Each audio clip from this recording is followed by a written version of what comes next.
इस वीडियो में मैं आपको बताने वाला हूँ कि आप अपने सी पैनल में क्लाइंट EXEC इस वाले बिलिंग सॉफ्टवेयर को कैसे इंस्टॉल कर सकते हो। अगर आपको WHMCS का कोई अल्टरनेटिव ऑप्शन चाहिए तो आप इसको ट्राई कर सकते हो।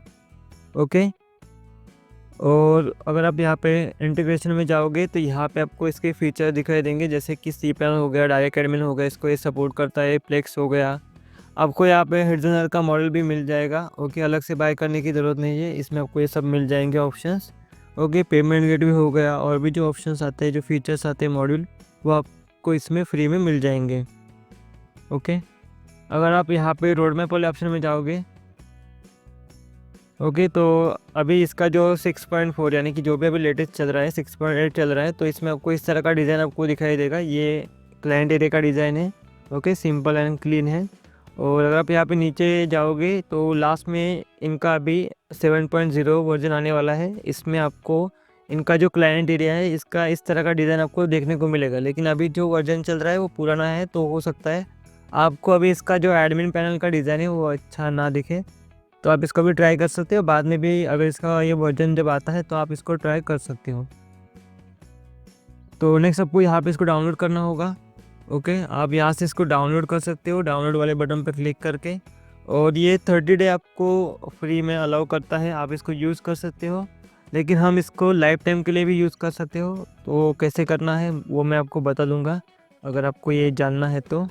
ओके, तो मैंने इसका फाइल ऑलरेडी यहाँ पे डाउनलोड किया है। नेक्स्ट आपको सी पैनल में जाना है, फाइल मैनेजर में जाना है, और यहाँ पे आपको इसका जो जिप फाइल है इसको आपको अपलोड करके एक्सट्रैक्ट करना है।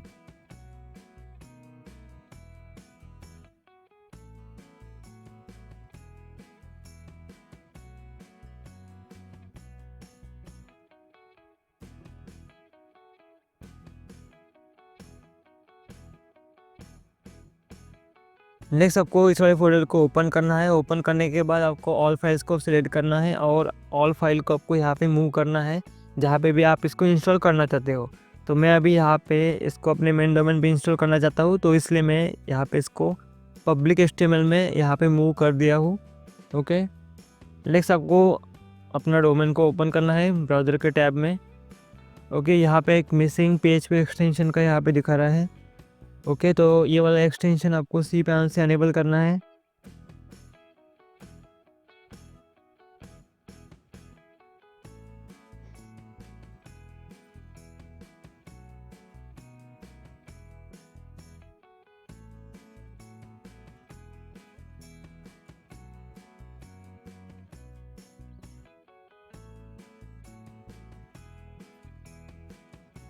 ओके, आपको यहाँ पे एग्रीमेंट को एक्सेप्ट करके यहाँ पे कंटिन्यू करना है। नेक्स्ट आपको डाटाबेस को क्रिएट करना होगा, तो यहाँ पे मैं डाटाबेस और डाटाबेस यूज़र को क्रिएट कर लेता हूँ।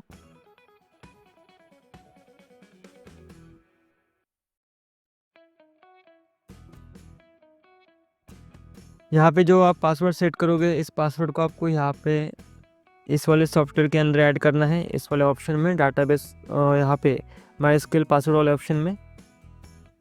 ओके, नेक्स्ट आपको यहाँ पे ऐड यूज़र और डाटाबेस को यहाँ पे प्रीविलेज सेट करना होगा। ओके, इसको आपको चेंज करना है यहाँ से। ओके, पासवर्ड हमने ऑलरेडी ऐड किया है। नेक्स्ट आपको यहाँ पे कंटिन्यू करना है। नेक्स्ट आपको यहाँ पे आपको ईमेल एड्रेस ऐड करना होगा। ओके, एडमिन पैनल के लिए आपको यहाँ पे पासवर्ड सेट करना है, पासवर्ड को वेरीफाई करना है। नेक्स्ट आपको यहाँ पे कंपनी का नेम ऐड करना है, और यहाँ पे आपको कंटिन्यू टू लास्ट स्टेप यहाँ पे क्लिक करना है।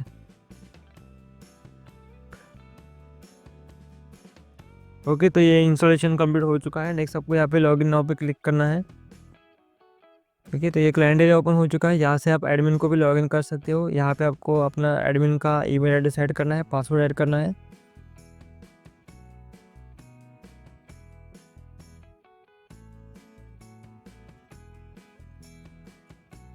अभी इनका जो एडमिन डैशबोर्ड का UI है ये पुराना है, अभी इनका अपडेट नहीं आया है। अगर वो अपडेट आता है तो जो भी यहाँ पे चीज़ें हैं वो सब आपको ऑर्गेनाइज दिख सकती है अच्छी तरीके से।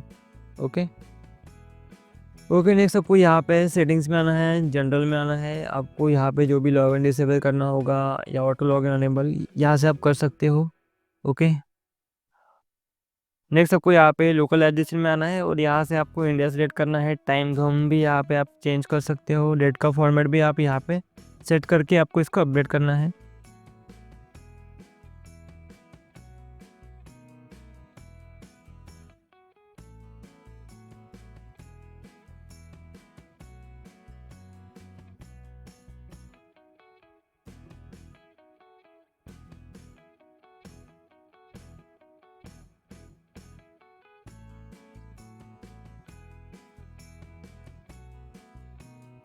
यहाँ से आप मेल कॉन्फ़िगरेशन कर सकते हो। डिफ़ॉल्ट PHP है और इसकी जगह आप जो है SMTP भी आप कनेक्ट कर सकते हो। नेक्स्ट आपको यहाँ पे कस्टमाइज HTML में आप यहाँ पे जो भी आप क्लाइंट एरिया में, यानी कि इसका जो मेन वाला होम पेज है क्लाइंट एरिया का, उसको आप यहाँ से कस्टमाइज़ कर सकते हो। हेडर में कोड ऐड कर सकते हो, फुटर में कोड ऐड कर सकते हो, जो भी आपको चाहिए। ओके, यहाँ पे मैं लोगो सेट कर देता हूँ, कस्टम लोगो। तो ये जो लोगो मैंने अपडेट किया है वो क्लाइंट एरिया पे आ जाएगा। ओके, मैं आपको चेक करके भी दिखा देता हूँ।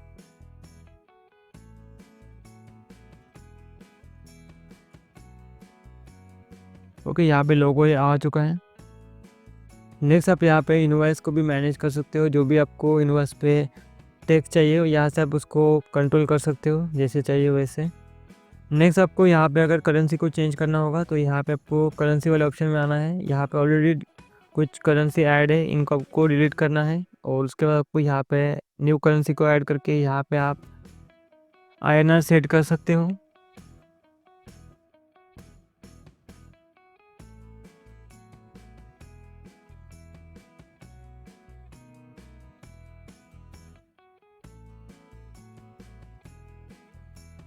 INR को मैं यहाँ पे डिफॉल्ट कर देता हूँ और इस USD वाले करेंसी को यहाँ से डिलीट कर देता हूँ।